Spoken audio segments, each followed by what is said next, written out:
క్రీస్తునందు ప్రియులారా, మన ప్రభు అయిన యేసుక్రీస్తు వారి పేరిట మీకు శుభములు తెలియజేస్తున్నాను. లోకమెరుగని యేసు మరో రూపం అనే పుస్తకానికి ముగింపు చర్మగీతం పలకాలి అని 3 భాగాలు మాట్లాడటం జరిగింది. ఈ 4వ భాగంలో ఓ అత్యద్భుత సందేశాన్ని మనం తెలుసుకోబోతున్నాం. అదర్ సైడ్ ఆఫ్ జీసస్కి ఫుల్ స్టాప్ పెట్టబోతుంది బైబిల్. ప్రియులరా, ఒక విషయాన్ని మీరు గమనించండి. పళ్ళున్న చెట్టుకే రాళ్ళ దెబ్బలు అన్నట్లు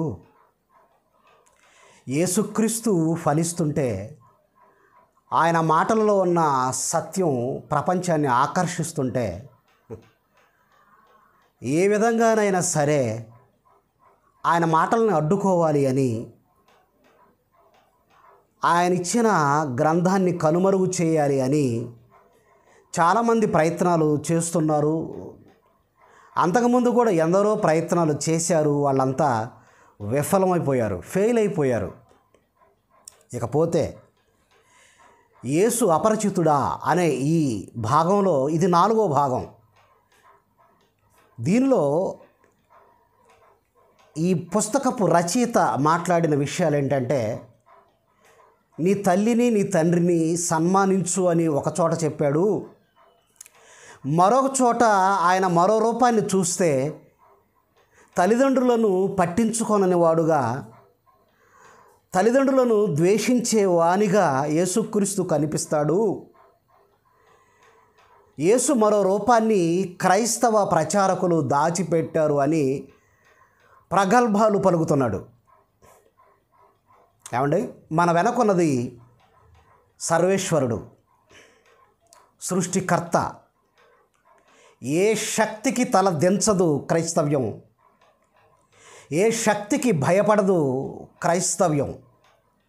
ఎందుకంటే క్రైస్తవంలో ఉన్న దమ్ము సత్యం, క్రైస్తవుడికున్న బలం అనంత జ్ఞానమైన బైబిల్. భయపడకండి, బలహీనులు కాకండి, సత్యాన్ని విడిచిపెట్టకండి. ఇక ఎలా ఈ రచయిత బైబిల్ని తప్పుత్రోవ పట్టించాడో ఆలోచిద్దాం. ఎఫెసీ పత్రిక 6వ అధ్యాయం 1వ వచనం నుంచి 4 వచనాలు. పిల్లలారా, ప్రభువునందు మీ తల్లిదండ్రులకు విధేయులై ఉండండి. ఏం చెప్పాడండి? పిల్లలతో మాట్లాడుతున్నాడు, రాయిస్తున్నాడు. ప్రభువునందు మీ తల్లిదండ్రులకు విధేయులై ఉండండి. విధేయులు అంటే లోబడి బ్రతకండి, అవిధేయులుగా మారకండి అని అర్థం. ఏమండి, ఆ తరువాత ఇది ధర్మమే అన్నాడు. ఏది ధర్మం? ఏది ధర్మం? ఎలాంటి చక్కటి ధర్మాన్ని బైబిల్లో రాయిస్తున్నాడో తెలుసా? ప్రభువునందు మీ తల్లిదండ్రులకు లోబడండి, ఇది ధర్మం అన్నాడు. అంటే తల్లిదండ్రులకు అవిధేయులుగా మారితే అది అధర్మం. తల్లిదండ్రుల మాట వినకపోతే అది ధర్మం కాదు నాయనా అంటున్నాడు. ఇకపోతే నీకు మేలు కలుగునట్లు నీ తండ్రిని నీ తల్లిని సన్మానించు, అప్పుడు నీవు భూమి మీద దీర్ఘాయుష్మంతుడు వగుదువు. ఇది వాగ్దానముతో కూడిన ఆజ్ఞలలో మొదటిది అన్నాడు. అంటే ధర్మశాస్త్రంలో, పాత నిబంధన గ్రంథంలో ప్రవక్తలు ఏదైతే వ్రాశారో మోషే గారు, అదే విషయాన్ని క్రొత్త నిబంధనలో అపోస్తలుడైన పౌలు గారు సంఘానికి, ప్రపంచానికి ఈ లేఖ రాస్తున్నాడు. నిర్గమకాండం 20వ అధ్యాయం 12వ వచనంలో ఆజ్ఞలలో ఒకటి నీ తల్లిని నీ తండ్రిని సన్మానించు అని 5వ ఆజ్ఞనది. ఆ విషయాన్నే పౌలు గారు మాట్లాడుతున్నాడు. నీకు మేలు కలుగునట్లు. ఏమండి, మీ జీవితాల్లో మీకు మేలు కలగాలి అంటే, మీరు ఆశీర్వదింపబడాలి అంటే, ఇదిగో నీ తల్లిని నీ తండ్రిని సన్మానించు, గౌరవించండి, వారికి విధేయులు కండి. వారు చెప్పినట్లు వినండి అంటుంది బైబిల్. ఇక ఆ తరువాత, తండ్రులారా మీ పిల్లలకు కోపం రేపక, పైనేమో పిల్లలతో చెప్పాడండి, కిందేమో ఆ పిల్లల్ని కన్న పేరెంట్స్తో, తల్లిదండ్రులతో చెప్తున్నాడు. తండ్రులారా మీ పిల్లలకు కోపం రేపక ప్రభు యొక్క శిక్షలోను బోధలోను వారిని పెంచుడి. అంటే పిల్లల్ని ఇచ్చేది దేవుడండి. ఏమండి, ఈ పిల్లల్ని కన్నవాళ్ళు ఏం చేయాలి అంటే ప్రభు యొక్క శిక్షలో, ప్రభు యొక్క బోధలో వారిని పెంచితే వారి జీవితాలు బాగుంటాయి, ప్రపంచం సుభిక్షంగా ఉంటుంది. అంతే కదండి. చైన్ స్మాకర్గా మారరు, దొంగలుగా, ఏమంటే కుండకోరులుగా, అత్యాచారాలు చేసేవారుగా, సంఘ విద్రోహక శక్తులుగా మారరు. ఏం చేయాలి మరి పేరెంట్స్? ప్రభు యొక్క శిక్షలోను ప్రభు యొక్క బోధలోను వారిని పెంచండి అన్నాడు. ఏమండి, తెలుసా ఈ విషయం? గ్రంథరచయితకి ఈ విషయం తెలుసా? ప్రభు యొక్క శిక్షలో బోధలో, అంటే మనిషి పుట్టింది దేవుని కోసం, మనిషి బ్రతకవలసింది దేవుని కోసం అన్న సంగతి బైబిల్లో తప్ప మరి ఎక్కడ కనిపించదు. అందుకే బైబిల్ మీద పడి ఏడుస్తున్నారు. మంచి విషయాలుంటే వాళ్ళ గ్రంథం గురించి మాట్లాడుకోకపోయారా? ఏ నీచికమైన కుత్తే అయినా, ప్రతి నీచికమైన కుత్తేగాడు బైబిల్ గురించి మాట్లాడుతున్నాడు అంటే వాడి గ్రంథంలో మంచి లేదని అర్థం. చూడండి ఎంత మంచి మాట చెప్పాడు బైబిల్లో. ధర్మం గురించి మాట్లాడుతున్నాడు. మీ కన్నవారికి విధేయులే ఉండండి అని చెప్పింది బైబిల్. సన్మానించండి అని చెప్తుంది బైబిల్. సన్మానించటం అనగానే సెలవు వేసి, సన్మానించటం అనగానే కాళ్ళు గడిగిన నీళ్ళని తల మీద చల్లుకోవటం కాదు బిడ్డ, మాట వినండి అన్నాడు. మరొక మాట కూడా చూద్దాం. కొలసీలకు రాసిన పత్రిక, ఏమండి, కొలసీలకు రాసిన పత్రిక 3వ అధ్యాయం 20 వచనాన్ని చదువుతున్నాను చూడండి. 3:20, పిల్లలారా అన్ని విషయములలో మీ తల్లిదండ్రుల మాట వినుడి, ఇది ప్రభువును బట్టి మెచ్చుకొన తగినది అన్నాడు. దేవుడు మెచ్చుకునేదట. దేవుడు చాలా మెచ్చుకుంటాడు. శబాష్ నాయన, అన్ని విషయములలో మీ తల్లిదండ్రులకు నువ్వు తల దించుతున్నావు, వారి మాట వింటున్నావు, శబాష్. దేవుడు మెచ్చుకుంటున్నాడండి బిడ్డల్ని. అందుకే అంటున్నాడు, పిల్లలారా అన్ని విషయములలో మీ తల్లిదండ్రుల మాట వినండి. ఏమండి, మనకు జన్మనిచ్చిన తల్లిదండ్రులకు లోబడుతున్నామా? మనల్ని పెంచి పెద్ద చేసిన తల్లిదండ్రులను గౌరవిస్తున్నామా? వారి మాట వింటున్నామా? వారికి పట్టెడు అన్నం పెట్టగలుగుతున్నామా? వారి కట్టుకోవడానికి బట్టలేమని ఇవ్వగలుగుతున్నావా? లేదంటే పంచలో పడేశారా? లేదంటే అనాథ శరణాలయాలు వదిలేశారా? లేదంటే రోడ్ల మీద విడిచిపెట్టారా? తప్పు. అలా చేయకండి. అన్ని విషయములలో వారికి లోబడండి, వారిని గౌరవించండి. కన్నవారిని మరిచిపోకండి. కన్నవారిని గుండెల్లో పెట్టుకొని ఉండండి. కన్నవారి ఆశీర్వాదం పొందండి మనస్ఫూర్తిగా. నాన్న నన్ను దీవించండి, నాన్న మనస్ఫూర్తిగా దీవించండి. మీ తల్లిదండ్రుల దీవెనలు అందుకోండి. అది ప్రభువు మెచ్చుకొనదగినది. ఏమండి, మరి ఇకపోతే యేసుక్రీస్తట తల్లిదండ్రులను సన్మానించమని బోధించాడట. మరి సన్మానించమని చెప్పిన ఆ నోటితోనే తల్లిదండ్రులను ద్వేషిస్తున్నట్లుగా ఆయన మనకు కనిపిస్తాడు అన్నాడు. ఇదే అదర్ సైడ్ ఆఫ్ జీసస్ అని పేరు పెట్టాడు. ఏమండి, హైవేలో ప్రయాణం చేసేటప్పుడు ఒక ఎగ్జాంపుల్ చెప్తాను. హైవేలో ప్రయాణం చేసేటప్పుడు ఏమండి, ఈ ట్రాఫిక్ వాళ్ళు ఏం చేస్తారంటే, ఈ ట్రాఫిక్ విభాగం వాళ్ళు ఏం చేస్తారంటే ఒక బోర్డు పెడతారు. అక్కడ ఏదైనా రోడ్ రిపేర్ జరుగుతున్నప్పుడు, ఏదైనా వర్క్ జరుగుతున్నప్పుడు ఒక బోర్డు పెడతారు, టర్న్ తీసుకో అంటే నీ బండిని మలుపు తిప్పు అని. ఎందుకు అలా పెట్టారు? నీ క్షేమం కోసమే. ఎందుకు మలుపు తిరగాలి? నీ క్షేమం కోసమే. అక్కడ ఏదో వర్క్ జరుగుతుంది, ఏదో బ్రిడ్జి వర్క్ జరుగుతుంది. ఏమండి, అది వినకుండా అలా దూసుకుపోయామనుకోండి, ప్రయాణంలో ఎలాగైతే మనం మలుపు తీసుకుంటామో, ఏదైనా ఒక వర్క్ జరుగుతున్నప్పుడు యూటర్న్ తీసుకోవాలి. ఎందుకంటే అక్కడ ఏదో వర్క్ జరుగుతుంది. అలాగే బైబిల్లో కూడా కొన్ని మలుపులు ఉన్నాయి. అది మన క్షేమం కోసం. అది నీకు అర్థం కాక యేసు మరో రూపం మీకు తెలియదు అని నువ్వేదో పెద్ద పండితుడులాగా మాట్లాడటం అనేది సబబు కాదు. ప్రియమైన దేవుని పిల్లలారా, ఒక విషయం చెప్తాను వినండి. సంస్కారహీనులుగా, మరొకరి మనోభావాలను దెబ్బతీసే రీతిగా, మరొకరు దైవాన్ని కించపరిచే రీతిగా ఈరోజు చాలామంది మాట్లాడుతున్నారు. అంటే వారు తల్లిదండ్రులు వారి పిల్లల్ని సరిగా పెంచలేదు అని అర్థం. అంతేనండి. మరి బైబిల్ ఏం చెప్పింది? ప్రభు శిక్షలోను ప్రభు బోధలోను వారిని పెంచండి అని తల్లిదండ్రులతో దేవుడు చెప్పాడు. ఇకపోతే యేసుక్రీస్తు మాట్లాడిన మరొక మాట ఈ గ్రంథ రచయిత చూపిస్తున్నాడు. చూద్దాం. మత్తయి రాసిన సువార్త 10వ అధ్యాయం 37. తండ్రినైనను తల్లినైనను నాకంటే ఎక్కువగా ప్రేమించువాడు నాకు పాత్రుడు కాడు. కుమారునినైనను కుమార్తెనైనను నాకంటే ఎక్కువగా ప్రేమించువాడు నాకు పాత్రుడు కాడు. ఏమండి, ఇందులో తప్పే ఉందండి? తల్లిదండ్రులు సన్మానించమన్నాడు, 100% గ్యారంటీ.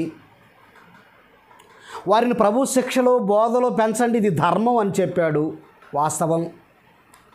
మరి ఇక్కడ కూడా ఏమంటున్నాడంటే, తండ్రినైనను తల్లినైనను నాకంటే ఎక్కువగా ప్రేమించువాడు నాకు పాత్రుడు కాడు అన్నాడు. ఎందుకో చెప్పమంటారండి? దేవుని కంటే తల్లిని కానీ, దేవుని కంటే ఎక్కువగా తండ్రిని కానీ ప్రేమించకూడదు. ఎందుకో చెప్పమంటారా? ఈ లోకాన్ని కలిగించింది ఆయన. దేవుడు ఈ లోకంలో కావలసిన ప్రతి పదార్థాన్ని పుట్టించింది ఆయన. ఈ లోకంలో మనకు తల్లిదండ్రులను వరప్రసాదంగా ఇచ్చింది ఆయన. వాస్తవంగా అయితే నీకు నిజమైన తండ్రి, సొంత తండ్రి దేవుడేనండి. వాళ్ళు ఈ పాత్రలో, భూమి మీద ఈ మట్టి ఆకారాలు పాత్రలు ధరించుకున్నాయి. తండ్రి పాత్రను ధరించుకున్నాయి, తల్లి పాత్రను ధరించుకున్నాయి, కుమారుని పాత్ర, కుమార్తె పాత్రను ధరించుకున్నాయి. వారి పాత్రలకు న్యాయం చేయాలి. ఎందుకంటే ఈ యూనివర్సల్ అనేది ఓ స్క్రీన్ లాంటిది, వెండితెర. ఈ వెండితెర మీద మనమంతా నిజమైన పాత్రదారులము. దేవుని కోసం ఓ చక్కటి పాత్రను పోషించటానికి, దేవుని కోసం ఓ చక్కగా బ్రతకటానికి భూమి మీదకి వచ్చాం. ఇదొక పరీక్షా కేంద్రం. ఈ భూగోళం అనేది మనిషికి పరీక్షా కేంద్రం. ఈ పరీక్షా కేంద్రంలో పాస్ అయ్యి పరలోకానికి వెళ్ళాలి. మన పాత్రకు మనం న్యాయం చేయాలి. తల్లిని తండ్రిని ఇచ్చింది ఆయన అయినప్పుడు తల్లి కంటే ఎక్కువగా, తండ్రి కంటే ఎక్కువగా ఆ దేవుణ్ణి ప్రేమించాలి. నాకు పాత్రుడు కాలేరడు అన్నాడు. మరొక మాట కూడా చూద్దాం. మార్కు సువార్త 10వ అధ్యాయం. మార్కు రాసిన సువార్త 10వ అధ్యాయం 29. యేసు ఎట్లనెను, నా నిమిత్తం సువార్త నిమిత్తం ఇంటినైనను, అన్నదమ్ములనైనను, అక్క చెల్లెండ్రనైనను, తల్లిదండ్రులనైనను, పిల్లలనైనను, భూములనైనను విడిచినవాడు ఇప్పుడు ఇహమందు హింసలతో పాటు నూరంతలుగా ఇండ్లను, అన్నదమ్ములను, అక్క చెల్లెండ్రలను, తల్లులను, పిల్లలను, భూములను రాబో లోకమందు నిత్య జీవమును పొందునని మీతో నిశ్చయముగా చెప్పుచున్నాను అన్నాడు. ఏమండి, ఎంత మంచి మాట చెప్పాడో తెలుసా అండి? ఇక్కడ నా నిమిత్తం, సువార్త నిమిత్తం. కొన్ని సందర్భాల్లోనండి దేవుని నమ్ముకోవలసిన పరిస్థితులు వచ్చినప్పుడు తల్లిదండ్రులు అడ్డుగా వస్తారు. సెకండ్ షో సినిమాకి వెళ్తున్నాడు అనుకోండి, ఏమనరు. రికార్డింగ్ డ్యాన్సింగ్కి వెళ్తున్నాడు అనుకోండి, ఏమండి, ఏమి అనరు. సాంఘిక నాటకానికి వెళ్ళాడు అనుకోండి, ఏమీ అనరు. బాప్తీసం తీసుకోవాలి అనుకున్నాడు అనుకోండి, బిడ్డ, అడ్డుపడేది తల్లి తండ్రే. ఏం వయసు పోయిందిరా, అప్పుడే దేవుడు ఏంట్రా? అవునా కాదు? మీరు ఆలోచించండి. ఇప్పుడేంట్రా దేవుడు మీకు? ఏదో వృద్ధాప్యపు దశలోకి వచ్చిన తర్వాత మరణశైపై ఉన్నప్పుడు అప్పుడు ఆ దేవుడు మనకు కావాలి తప్ప ఈ వయసులో నువ్వు సంపాదించాల్సింది, ఈ వయసులో నువ్వు ఎంజాయ్ చేయాల్సింది చాలా ఉంది, చాలా ఉంది. కనుక ఇప్పుడు నీకు దేవుడేంటి అని అడ్డుపడతారా లేదా? అడ్డుపడతారండి. సువార్తకు ఏదైనా సహాయం చెయ్యాలని వచ్చామనుకోండి, ఏమండి ఇంట్లో ఎన్ని ఆర్థిక పరిస్థితులు ఉన్నాయో మీకు తెలుసా? ఏంటండి లేచిన దగ్గర నుంచి దేవుడు అంటారు, లేచిన దగ్గర నుంచి సువార్తకి ఇస్తానంటాడు, మేమేం తినాలండి, మేమేం బ్రతకాలండి, ఎలాగండి అని అడ్డుపడేది ముందు కుటుంబమే. ఒకవేళ కుటుంబం అంతా దేవుణ్ణి తెలుసుకున్నారనుకోండి హ్యాపీ. తెలుసుకోలేదనుకోండి సువార్తకు ఆటంకంగా, దేవునికి ఆటంకంగా మారిపోతుంటారు కుటుంబం. అలాంటి సందర్భాల్లో మరి మీరు ఎక్కువ ఎవరిని ప్రేమిస్తారు? జన్మనిచ్చిన దేవుణ్ణి కదా, ఊపిరి పోసిన దేవుణ్ణి కదా, అవయవాలు ఆకారాన్నిచ్చిన దేవుణ్ణి కదా. ఈ గ్రంథ రచయితను ఒక విషయం అడుగుతాను, చెప్పండి. అదర్ సైడ్ ఆఫ్ జీసస్ రాశాడు కదా. ఈ గ్రంథ రచయితను ఒక విషయం అడుగుతాను, చెప్పు. అదేంటో తెలుసా? అమ్మ ఆకారాన్ని 9 నెలలు మోసిందా? మరలా చెప్తున్నాను, అమ్మ ఆకారాన్ని 9 నెలలు మోసిందా? అమ్మ ఆకారాన్ని, ఆకారంలో ఉన్న అంతరింద్రియాలు అవయవాలను చేసిందా? ఈ ఆకారాన్ని చేసిందా? ఈ ఆకారంలో ఉన్న అవయవాలను ఏవైనా చేసిందా? గుండె కావచ్చు, కళ్ళు కావచ్చు, కిడ్నీలు కావచ్చు, చేతులు కావచ్చు, స్వరపెటక కావచ్చు, రక్త ప్రసరణ వ్యవస్థ కావచ్చు, జీర్ణ వ్యవస్థ కావచ్చు, ఊపిరితిత్తుల వ్యవస్థ కావచ్చు, కండర వ్యవస్థ కావచ్చు, ఎముకల వ్యవస్థ కావచ్చు, ఆ ఎముకల మజ్జ నుంచి పుట్టే రక్తం కావచ్చు. అమ్మ చేసిందా? చెప్పు, చెప్పు. ఏంటి తల్లిదండ్రులను సన్మానించమని ఒకచోట చెప్పి తల్లిదండ్రులను ద్వేషించమంటాడండి యేసు ప్రభువు అని చెప్తావా? ఎందుకు మలుపు తిప్పాడు మీకు తెలుసా? సువార్త కొరకు దేవుని నమ్మే విషయంలో ఒకవేళ మన పేరెంట్స్ ఆటంకంగా, అభ్యంతరంగా ఉంటే, నాయన వారిని ప్రక్కన పెట్టు, నన్ను ప్రేమించు. వాళ్ళు నీతో 60 ఏళ్ళు ఉంటారు.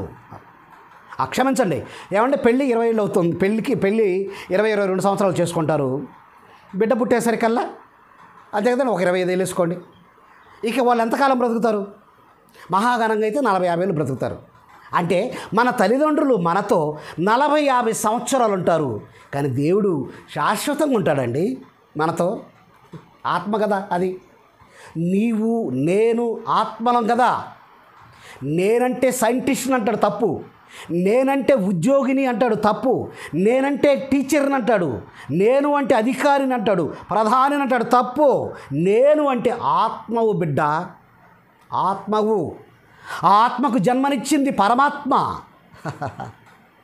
ఆయన్ని ప్రేమించాలి తప్ప ఆయనకు ఆటంకంగా ఉంటే తల్లినైనా తండ్రినైనా ప్రక్కన పెట్టు అంద వాక్యం, అంతే తప్ప తల్లిదండ్రులను ఎక్కడ కూడా సన్మానించొద్దు, తల్లిదండ్రులను ఎక్కడ కూడా ద్వేషించు అని చెప్పలేదు. దీనికి అర్థం ఏంటంటే ద్వేషించు కాదు, నాకంటే ఎక్కువ వారిని ప్రేమించకు అన్నాడు. ఎందుకంటే జన్మనిచ్చింది దేవుడు, తల్లి గర్భంలో ఆకారాన్ని ఇచ్చింది దేవుడు, ఆ రక్తపు ముద్దకు జీవం పోసి ప్రాణం పోసింది దేవుడు, అవయవాలు ఇచ్చింది దేవుడు. తండ్రిని కదండి మనం ప్రేమించాల్సింది. మరి ఆ తండ్రికే ఆటంకంగా మారితే ఎలా తల్లిదండ్రులు? తల్లి, తండ్రి, గురువు, దైవం అన్నారు, తప్పు. ఎందుకంటే ముందు దేవుడు, ఆ తరువాత తండ్రి ఆదాము, ఆ తండ్రిలో నుంచి తీయబడింది తల్లి హవ్వ, ఆ తర్వాత గురువు. ఈ సమాజానికి దేవుని భావాలు అర్థం కాలేదు, దేవుని మనస్తత్వం ఏంటో అర్థం కాలేదు. అందుకే ఆయన ప్రక్కన పెట్టారు. ప్రథమ స్థానం తల్లికి ఇచ్చారు, ఏ ర్యాంకు లేని స్థానం దేవునికి పడేశారు. దేవుని కంటే ఎక్కువగా ఇది ప్రేమించకూడదండి, అదండి చెప్పింది. తల్లిదండ్రులను ద్వేషించమని చెప్పలేదండి, సన్మానించమని చెప్పిన ఏకైక గ్రంథం బైబుల్. వారి మాట వినండి, విధేయులు కండి అని చెప్పింది. చూడండి బైబిల్ చూడండి, ఆదికాండం 28వ అధ్యాయం 7వ వచనం. ఆదికాండం 28వ అధ్యాయం 7వ వచనం చూడండి ఏముంటుందో. యాకోబు తన తల్లిదండ్రుల మాట విని పద్దనరామునకు వెళ్ళిపోయేననియు ఏశావు తెలుసుకొనినప్పుడు అని ఉంది. ఏముందండి బైబిల్లో? యాకోబు అబ్రహాము కుమారుడు ఇస్సాకు, ఇస్సాకు కుమారుడు యాకోబు. యాకోబు తన తల్లిదండ్రుల మాట విని అనుంది బైబిల్లో. ఎంత మంచి మాటలు ఉన్నాయండి బైబిల్లో. అంటే ఓ కుమారుడు తనకు జన్మనిచ్చిన తల్లి తండ్రి మాట విన్నాడు, వారు చెప్పినట్లుగానే వివాహం చేసుకున్నాడు యాకోబు. అర్థమైందండి? తల్లిదండ్రులు ఆలోచించేది, తల్లిదండ్రులు చూసే సంబంధాలు, తల్లిదండ్రులు వాళ్ళ పర్యవేక్షణలో జరిగేవి చాలా బాగుంటాయి. ఎందుకంటే అనుభవంతో చేస్తుంటారు వివాహాలు. గుణవతి అయిన భార్య కావాలి అని, ఉత్తమరాలైన కోడలు ఇంటికి తెచ్చుకోవాలి అని బాగా ఆలోచిస్తారు. ఎవరో 100కి కోటి కొంటారులేండి ధనవతి కావాలని తిరిగేవాళ్ళు. ధనవతం కంటే గుణవతి బెటరు. మీ కాళ్ళకు చెప్పులు అరిగిపోయేటట్లు ధనవతి కోసం తిరగండి, గుణవతి కోసం తిరగండి. ప్రభు శిక్షలో, ప్రభు బోధలో పెంచితే ఆమె గుణవంతురాలు అవుతుంది. అంతే కదండి, ఆమె గుణవంతురాలు అవుతుంది, కుటుంబం బాగుంటుంది. ఎంత మంచి మాటలు చెప్పింది బైబిలు. ఇలాంటి మాటలు ఎక్కడైనా దొరుకుతాయా? ఎక్కడ ఉన్నాయా? ఏ శాస్త్రవేత్త, ఏ పండితుడైనా రాయించాడా? నోటికొచ్చింది మాట్లాడితే ఎలాగండి? ఏదో పెన్ను ఉంది, పుస్తకం ఉందని రాసేస్తే సరిపోద్దా? ప్రియమైన దేవుని పిల్లలారా, ఇంకా కొన్ని మంచి విషయాలు చూద్దాం. న్యాయాధిపతులు 11:36, న్యాయాధిపతుల గ్రంథం 11వ అధ్యాయం 36వ వచనంలో ఓ మంచి మాట, విలువైన మాట వ్రాయబడింది. చూద్దామండి. 11వ అధ్యాయం న్యాయాధిపతులు 36వ వచనాన్ని చదువుకుందామండి. ఆమె, నా తండ్రి, యెహోవాకు మాట ఇచ్చి ఉంటివా, నీ నోటి నుండి బయలుదేరిన మాట చొప్పున నాకు చేయుము. ఎలా పెంచాడండి ఓ తండ్రి కుమార్తెను. నాయనా, మన దేవునికి, మన తండ్రికి మాట ఇచ్చావా? అయితే నీ మాట చొప్పున నాకు జరుగునుగాక అంటుంది. నువ్వు దేవునికి ఏదైతే మాట ఇచ్చావో ఆ మాట ప్రకారంగా నాకు శిక్ష విధించు, ఆ మాట ప్రకారంగా నన్ను బలివ్వు. ఎందుకంటే యుద్ధానికి బయలుదేరాడు యెఫ్తా గారు, యుద్ధానికి బయలుదేరాడు. మరి ఆ యుద్ధంలో గెలుపు పొందాడు. నా ఇంటి ద్వారము నుండి ఎదురుగా ఏదైతే వస్తుందో దాన్ని బలిగా ఇస్తారన్నాడు. దేవునికి మాట ఇచ్చాడు. ఎప్పుడైతే కుమార్తె ఎదురుగా వచ్చిందో తండ్రి కృంగిపోయాడండి. ఒక్క కుమార్తె, కృంగిపోయాడు. అయ్యో, నువ్వు నన్ను తల్లడిల్లా చేసావు అమ్మా, తల్లడిల్లా చేసావు, ఒకే ఒక్క కుమార్తెవు అన్నప్పుడు విషయం గ్రహించిన కుమార్తె, నాయనా, యెహోవాకు మాట ఇచ్చావా, నీ మాట చొప్పున నాకు జరుగునుగాక అంటుంది. అంటే ఓ తండ్రి బిడ్డను ఎలా పెంచాడో తెలుసా? తన తండ్రి కంటే ఎక్కువగా దేవుణ్ణి ప్రేమించేటట్లు, తన తల్లి కంటే ఎక్కువగా దేవుని ప్రేమించేటట్లుగా, అవసరమైతే దేవుని కోసం ప్రాణాలు ఇచ్చేటట్లుగా పెంచాడు యెఫ్తా. మీ బిడ్డలు ఎలా పెరుగుతున్నారా? దేవుని ఎక్కువగా ప్రేమించేవారుగా, అవసరమైతే దేవుని కోసం ప్రాణాలు ఇచ్చేవారుగా మీ బిడ్డలను పెంచుతున్నారా? ఆలోచించండి. ఎదుటివారి ఉసురు పోసుకొని బ్రతకడం కాదు, ఎదుటివారిని కించపరిచి బ్రతకడం కాదు, ఎదుటివారిని దూషించి బ్రతకడం కాదు. మీది ఒక బ్రతికేనా? బైబిల్ మీద పడి ఏడ్చేవాడు, మీది ఒక బ్రతికేనా? ఏమనుకుంటున్నారు బైబిల్ అంటే? పవిత్ర గ్రంథం, పరిశుద్ధ గ్రంథం, సాటిలేని సత్యవేద గ్రంథం ఇది బైబిలు. శాస్త్రవేత్తలను తలదన్నే గ్రంథం ఇది బైబిలు. మూర్ఖుల నోరు మూయించేది బైబిలు. కుటుంబాలను కట్టేది బైబిలు. కుటుంబాల్లో సంస్కారం నేర్పేది బైబిలు.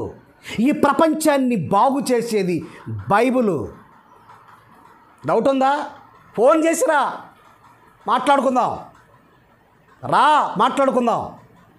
ఎంత గొప్పదో బైబిలు. మీ గ్రంథాన్ని మీరు చెప్పుకోండి. నీ గ్రంథంలో మంచి విషయం లేదు కాబట్టే బైబిల్ మీద పడి ఏడ్చేస్తున్నారు. మంచి విషయాలు లేవు.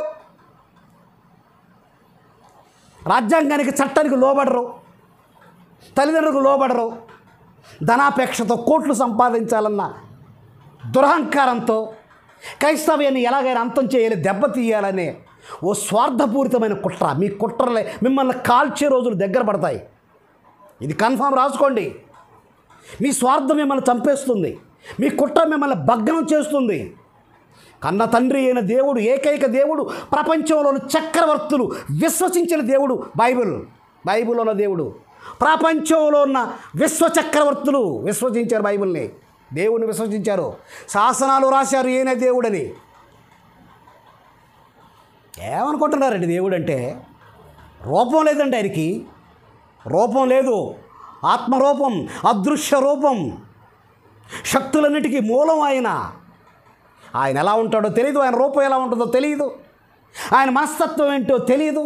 ప్రతివాడు మాట్లాడేవాడు దేవుడి గురించి. మీ వెనక అధికారం ఉంటే ఉండొచ్చు, మంది బలం, మార్బలం, ధనబలం ఉండొచ్చు, కానీ నా పక్షాన కన్న తండ్రి ఏం దేవుడు ఉన్నాడు. ఎవడో ఏం చెయ్యలేడు, ఏం పీకలేడు. దేవుడున్నాడు. నీతిమంతులు జోలికొచ్చారా మట్టి కొట్టుకొని పోతారు, యథార్థవంతులు జోలికొచ్చారా చచ్చిపోతారు ఒక్కొక్కడు. అంత గొప్పది బైబిలు. తండ్రి ఎంత చక్కగా పెంచాడో చూడండి. తండ్రి కంటే ఎక్కువగా బిడ్డని పెంచాడు దేవుడు. నాయనా, నువ్వు దేవుణ్ణి బాగా ప్రేమించాలి. అందుకేనండి ఈ ఆడబిడ్డ దేవుణ్ణి ప్రేమించింది. మాట ఇచ్చావా తండ్రి, నీ మాట చొప్పున నాకు చెయ్యి తండ్రి అంటుంది. జన్మనిచ్చిన ఆ దేవుణ్ణి మనం ప్రేమించాలండి. మీకు తెలియదండి బైబిల్లో ఉన్న వాస్తవాలు. ఆయన ఎంత మంచివాడో, ఎంత ఉత్తముడో, మనుషులను ఆయన ఎంత ప్రేమించాడో మీకు తెలియదండి. తల్లిని తండ్రిని ద్వేషించమని బైబిల్ చెప్పలేదు. నాకంటే ఎక్కువగా ప్రేమించొద్దు నాయన. ఎందుకంటే ఆయన కార్యక్రమాలకు అడ్డు తొలుగుతున్నారు కొంతమంది తల్లిదండ్రులు. సువార్త కొరకు ఆయన కొరకు అడ్డుగా ఉన్నారు, అభ్యంతరంగా ఉన్నారు. అందుకే వాళ్ళని కొంచెం ప్రక్కన పెట్టు, నన్నే ప్రేమించు అన్నాడు. ఎందుకంటే మరణించిన తరువాత మన వాళ్ళు శ్మశానంలోకి వస్తారు. కన్నవాళ్ళు మరణించిన తరువాత స్వర్గం దాకా తీసుకుపోయేది దేవుడండి. ఎవరిని ప్రేమిస్తావు? బ్రతుకునిచ్చిన దేవుని ప్రేమించు, ఊపిరి పోసిన దేవుని ప్రేమించు, ఉమ్మనీటిలో బ్రతికించిన దేవుణ్ణి ప్రేమించండి. ప్రేమించండి ప్లీజ్. మంచి మాటలండి. ఇంకా చదువుదాం. తిమోతికి రాసిన మొదటి పత్రిక 5వ అధ్యాయం 1వ వచనం చూడండి. బైబిల్ ఎంత సంస్కారం నేర్పుతుందో కుటుంబాలకు. తిమోతికి రాసినటువంటి మొదటి పత్రిక 5వ అధ్యాయం మొదటి వచనాన్ని చదువుతామండి. ఎంత మంచి మాటలు బైబిల్లో ఉన్నాయో చూడండి. వృద్ధుని గద్దెంపక తండ్రిగా భావించి అతనిని హెచ్చరించుము. అన్నదమ్ములను, యవ్వనులను, తల్లులను, వృద్ధ స్త్రీలను, అక్క చెల్లెండ్రులను పూర్ణ పవిత్రతతోనూ యవ్వన స్త్రీలను హెచ్చరించుము అన్నది. ఏమి రాయించాడు బైబిల్లో? వృద్ధులైన వారినట తండ్రిగా భావించు, తల్లిగా భావించు, పూర్ణమైన పవిత్రతతో యవ్వన స్త్రీలను హెచ్చరించు, జ్ఞానంతో అక్కవని చెప్పు. రహస్యంగా ఏదైనా పాపం చేయాలని నిన్ను ప్రేరేపిస్తే జ్ఞానంతో, తెలివితో నాకు చెల్లెలివని చెప్పు. ఎంత చక్కటి సంస్కారం అండి బైబిల్. ఏమండి, బైబిల్లో ఇస్సాకు ఏమని పిలిచాడో తెలుసా? తన తండ్రిని నాయనా, తండ్రి అలా పెంచుకున్నాడు. ఇక షారా కూడా తన భర్తని యజమానుడా అని పిలిచింది. దోయ్ అని పిలవలేదు, ఏంటి అనలేదు, పేరు పెట్టి పిలవలేదు, యజమానుడా. ప్రియులరా, మంచి సంస్కారం. పలకవలసిన పదాలు, తండ్రిని పిలవలసిన పదం, కుమార్తెను పిలవలసిన పదం, కుమారులను పిలవలసిన పదాలు, భార్య భర్తను ఎలా పిలవాలో పలకవలసిన పదాలు బైబిల్ రాయించాడండి. తెలియకపోతే అడగండి బైబిల్ని, లేదా బైబిల్ తెలిసిన పండితులను అడగండి చెప్తారు. చక్కటి సంస్కారం నేర్పింది బైబిల్, చక్కటి సంస్కారం. చూద్దామండి. మత్తయి రాసిన సువార్త 12వ అధ్యాయం 48. ఇతను అపార్థం చేసుకున్న విషయాలు మరొకటి చూద్దాం. మత్తయి రాసిన సువార్త 12వ అధ్యాయం 48 నుంచి 50వ వచనం వరకు. ఏమండి, అందుకు ఆయన తనతో ఈ సంగతి చెప్పిన వారిని చూచి నా తల్లి ఎవరు, నా సహోదరులు ఎవరు అని చెప్పి యేసుక్రీస్తును చూడటానికి వచ్చారు. తన కన్న తల్లి అయిన మరియా, తన సహోదరులు వచ్చారు. మరి అప్పుడు ఆయన ఏం చేస్తున్నాడు? పనిలో ఉన్నాడండి. వాక్యాన్ని ప్రకటిస్తున్నాడండి. ప్రజలను మార్చే పనిలో ఉన్నాడు. మతం మార్చే పనిలాగా కాదు, నీకులాగా ఒక మార్గాన్ని ప్రబోధిస్తున్నాడు. గమ్యం చేరాలి, ఆత్మ వచ్చిన గమ్యం చేరాలి, ఆత్మ వచ్చిన లోకం చేరాలి. ఆ మార్గాన్ని ప్రకటిస్తున్నాడు యేసుక్రీస్తు. మతం గురించి కాదు. చక్కగా వాక్యం వింటున్నారు, డిస్టర్బ్ చేశారు. క్లాస్ రూమ్లో టీచర్ పాఠాలు చెప్తుంటే ఏమండి, ఆ గురువు తల్లిదండ్రులు వచ్చినప్పుడు ఎలాంటి డిస్టర్బెన్స్ ఉంటుందో తెలుసా? ఇంకెవరైనా వచ్చినప్పుడు ఎంత డిస్టర్బ్ గురవుతాడో తెలుసా? పిల్లలకు మంచి పాఠం చెప్తున్నాడు, అప్పుడు డిస్టర్బెన్స్గా ఉండకూడదు, కనీస జ్ఞానం ఉండాలి. అయ్యో పిల్లలకు పాఠం చెప్తున్నాడు, పాఠం అయిపోయినాక వెళ్దాం, తర్వాత మాట్లాడదాం, అలా లేదు. ఒక మంచి ప్రసంగం చేస్తున్నాడు, ఆ ప్రసంగం చేసే సమయంలో తల్లి వచ్చింది, సహోదరులు వచ్చారు. అప్పుడు అంటున్నాడు, ఎవరు నా తల్లి, ఎవరు నా తండ్రి అన్నాడు. ద్వేషించాడని అర్థమా? ఆ మాట అంటే ద్వేషించాడని అర్థమా? భావం అర్థం చేసుకోరా? 49వ వచనం, శిష్యుల వైపు చెయ్యి చాపి ఇదిగో నా తల్లి, నా సహోదరులు, పరలోకమందున్న నా తండ్రి చిత్తము చెప్పున చేయువాడే నా సహోదరుడు, నా సహోదరి, నా తల్లి అనిను.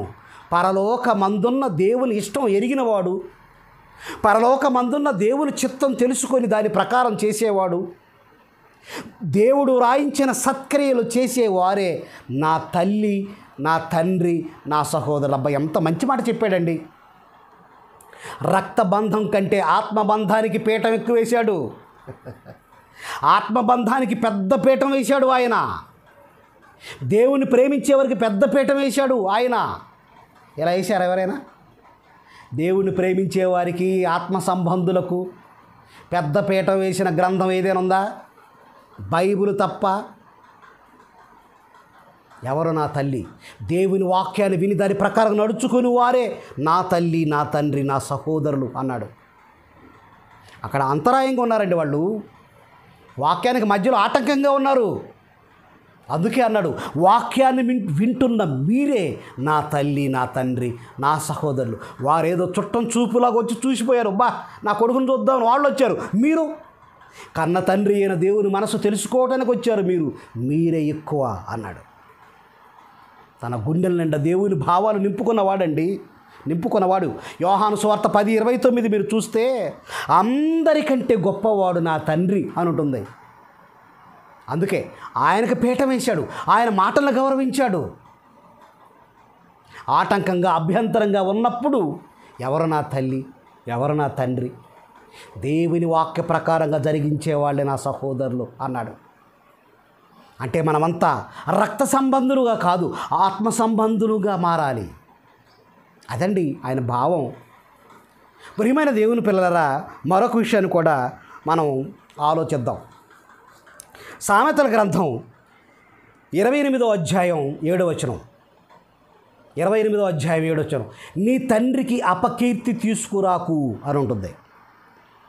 సమాజంలో ఆయన గౌరవం నిలుపు, ఎక్కడ అప్రతిష్ట పాలు చేయకు, అపకీర్తి తీసుకురాకు, మంచి పేరు తీసుకొని రా. నీ ప్రవర్తనను బట్టి వారు తలెత్తుకోకుండా తిరగకుండా చేయబాకు. సామెతలు 30:17, నీ తల్లిదండ్రులను అపహాస్యం చేయకు అంది బైబిల్. ఆ తర్వాత సామెతలు 20:20, నీ తల్లిదండ్రులను దూషించకూడదు అన్నది బైబిల్. ఇంత మంచి మాటలు చెప్పిందండి బైబిల్.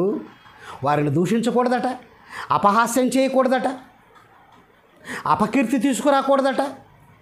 మరి అలా బ్రతికాడా లేదా మీరు చూస్తారా? యేసుక్రీస్తు చూస్తారా? చూడండి మరి, లూకా రాసిన సువార్త 2వ అధ్యాయం 40వ వచనం,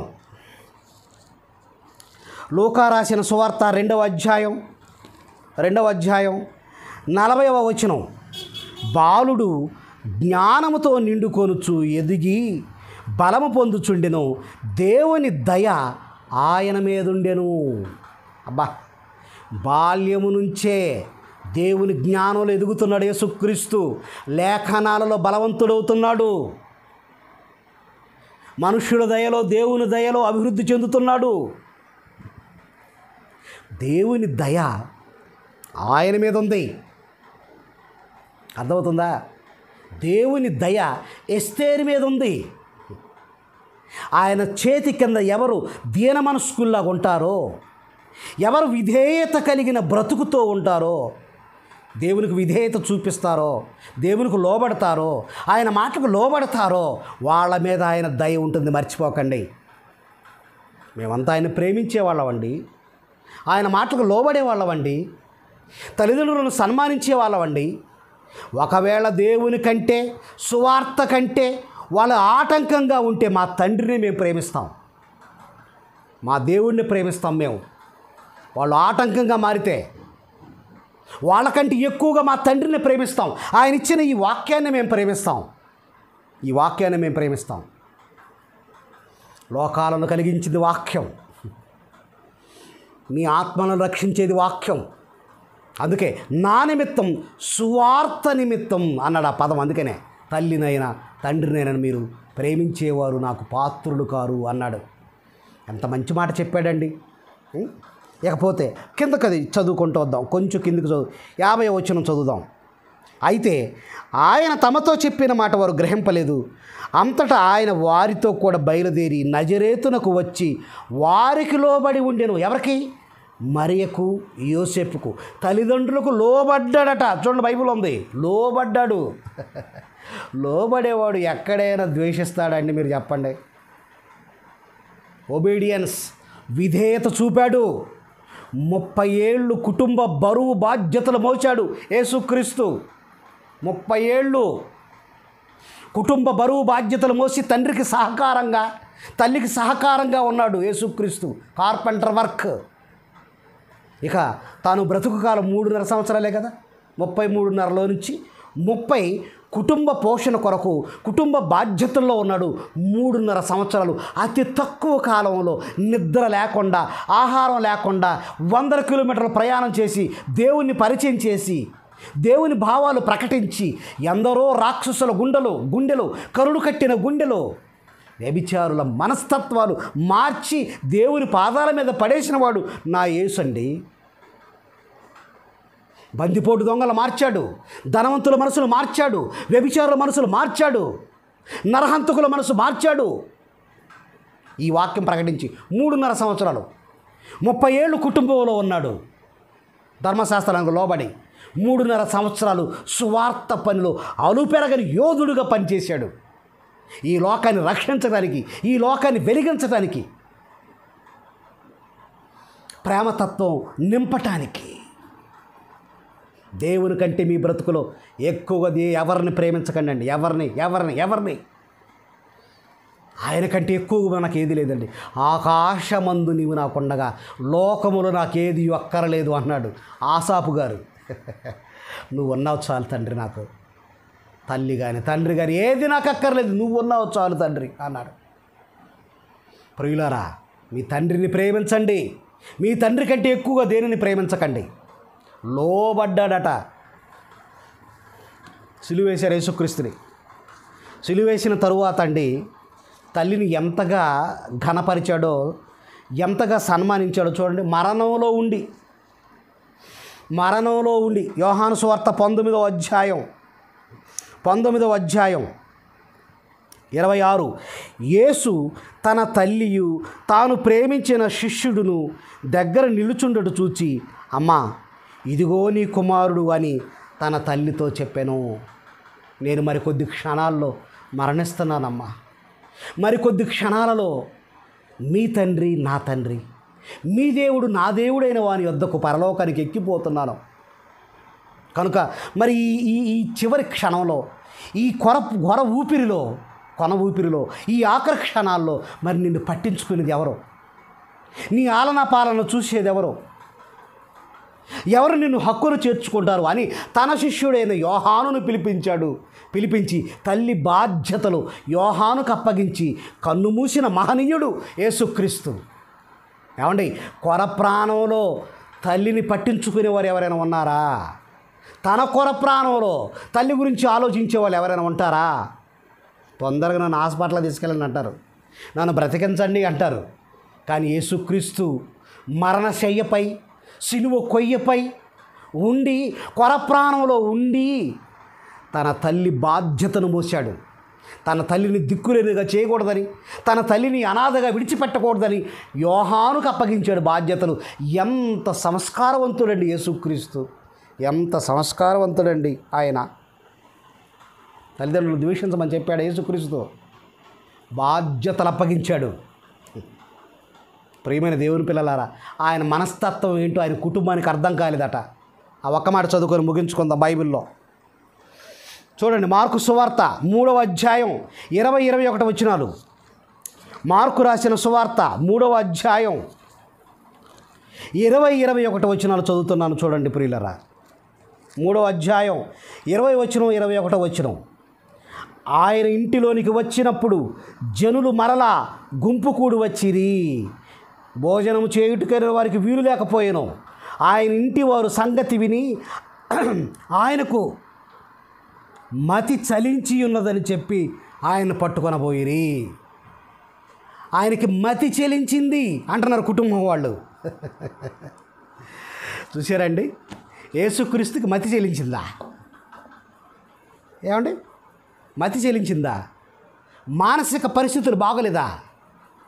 అనుక్షణం దేవుడా దేవుడా అని పరితపిస్తూ, అనుక్షణం ఈ సమాజాన్ని కాపాడటానికి, ఈ సమాజాన్ని రక్షించటానికి సంస్కారం నేర్పుతూ, మనమంతా మరో లోకం నుండి వచ్చాము, మరణం తర్వాత మరో లోకానికి వెళ్ళవలసిన వారమని జ్ఞానం ప్రకటిస్తూ, కుటుంబ విలువలలో కుటుంబ బాధ్యతలు తెలియచేస్తూ, నైతిక విలువలు పెంపొందింప చేస్తూ ప్రకటిస్తుంటే, ఏంటండి లేచిన దగ్గర నుంచి దేవుడా దేవుడు అని తిరుగుతున్నాడు, ఈయనకు దేవుని పిచ్చి పట్టిందండి, ఈయనకేదో దేవుని వ్యసనం పట్టిందండి. ఒక్కొక్కరికి ఒక వ్యసనం ఉంటుందండి. ఒకటి మద్యపాన వ్యసనం, అది లేకుండా ఉండలేడు. ఒకడికి అమ్మాయి వ్యసనం, ఆ ప్రియురాలు లేకుండా ఈ ప్రియుడు ఉండలేడు. అవసరమైతే కుక్కను బాటిల్ తీసుకుని దగ్గర పెట్టుకుంటాడు దేవదాసులాగా. ఒకటి సంపాదించాలని వ్యసనం, ఒకటి సిగరెట్ వ్యసనం. కానీ యేసుక్రీస్తుకి దేవుడంటే వ్యసనం, దేవుడంటే పిచ్చి. దేవుని మాటల కోసం ప్రాణం పెట్టేవాడు. ఆ మాటలు ఈ ప్రపంచాన్ని రక్షించి పరలోకానికి తీసుకెళ్తాయి. కనుక ఆయన కంటే ఎక్కువగా మీరు ఎవరిని ప్రేమించకండి అన్నాడే తప్ప తల్లిదండ్రులను ద్వేషించమనలేదండి అని మహానుభావుడు. తల్లి బాధ్యతను మరొకరికి అప్పగించాడు. అలాంటి ఆయన కుటుంబం ఎంత చక్కగా అర్థం చేసుకోవాలండి. 30 ఏళ్ళు కుటుంబంలో ఉండి మీకు పనిచేసి పెట్టాడు కదా. అతి తక్కువ కాలం కదా ఆయన బ్రతికేది. 3.5 సంవత్సరాలు సువార్త ప్రకటన చేశాడు కదా. అనేక మంది మనసులు మార్చాడు కదా. ఏమైనా సంపాదించుకున్నాడా? ఏమైనా దోచుకున్నాడా? ఎవరైనా తిట్టాడా? ఎవరైనా శపించాడా? చెప్పండి. లేదే. తన ప్రాణమైన ఇచ్చి కసాయి వాళ్ళని క్షమించాడు. వీరేమి చేయుచున్నారో వీరెరుగు గనక వీరిని క్షమించు అని తలదించి ఆత్మను దేవునికి అప్పగించుకున్నాడండి. మహనీయుడు, శకపురుషుడు, లోకరక్షకుడు, జగద్రక్షకుడు నా యేసుక్రీస్తు. ప్రియమైన దేవుని పిల్లలారా, దేవుణ్ణి వ్యసనంగా మలుచుకొని బ్రతికాడు యేసుక్రీస్తు. Okay, thank you.